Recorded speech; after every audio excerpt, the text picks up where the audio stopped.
is Rick Nortz. I work with utilities up and down the East Coast, really from Florida up to Maine and over to Buffalo, and primarily focus on the different efficiency programs that are out there.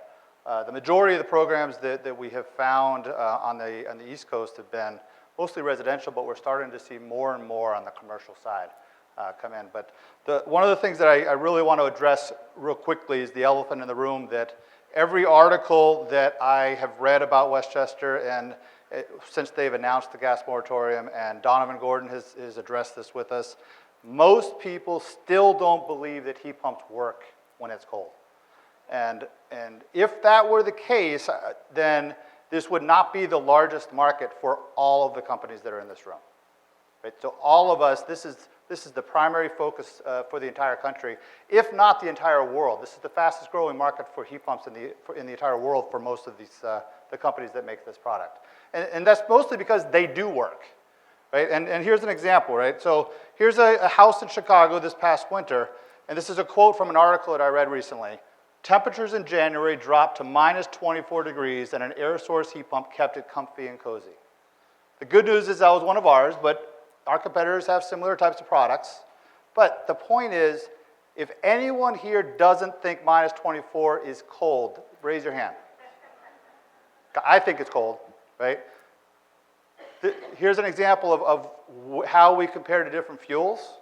Right? So our crossover point with natural gas is going to be in the 20 to 30 degree range, depends on what the local prices are.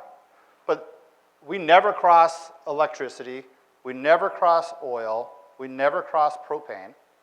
So if that's the fuels that are using to heat these buildings, this is a more efficient way to do it. And I would even make the argument that we are at least equal to gas. Okay? I use heat pumps in my own home. And I did not spend more this past winter than I did the previous 2 years. Okay? My gas bill went down, my electric bill went up, but overall, it was the same amount of money. Here's an idea of how cold does it really get around here. Okay? On this list, how often does it get to minus 24? On average, over the last 50 years, 0 hours a year. Okay, so this is engineering data. You can look it up in any book. Right? It doesn't get as cold as people think. Okay, so the sweet spot for heat pumps, right? So it's a total of 6,800 heating hours. The sweet spot is really everything there. Okay, are you going to be spending more compared to gas for those 165 hours a year? Maybe for 165 hours. But the rest of the time, you'll be better off using a heat pump.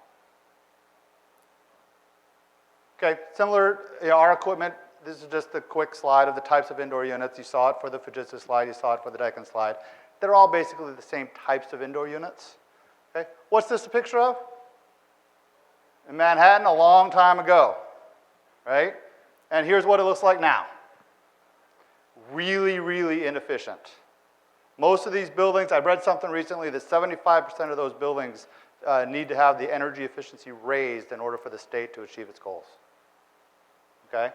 And just to give you an idea of a couple of different projects. So I know they talked about it earlier, the Cornell Tech Dormitory. Okay? It uses heat pumps. Right? Just to give you an idea of what it is, a 27 condensers, 730 indoor units, sole source of heat, nothing else. Okay? Energy allocation panels, I wanted to bring that up, that one of the things that people complain about with heat pumps is you don't know how much each space is using. So using the control packages that are available, you can actually identify exactly how much each space is using, right? Down to the kilowatt hour. Okay, so it is possible to know, okay, tenant in room 1A is using this much power and tenant in room 1B is using this much, what's going on? Right, so using controls, you can do all that, okay? This was the first high-rise residential tower built to passive house standards. Okay, so this stuff is being used. So anybody that's using this, you're not going to be the first one. Right? The goal here is for you to understand this stuff works. So here's a couple of other examples, right?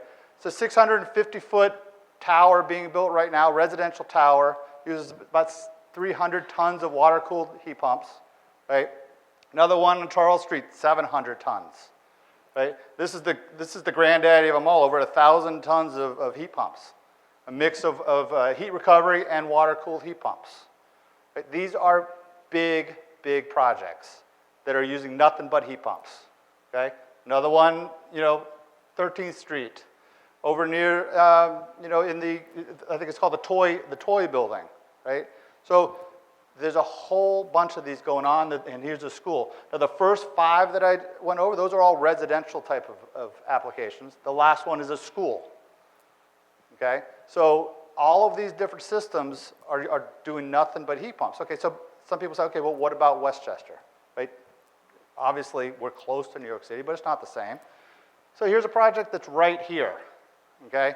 412 tons, sole source of heat. It's individual heat pumps for each unit, right? So, once again, these are high-end residential buildings that are using these products, right? To give you an idea of what it looks like on the inside, looks pretty normal to me.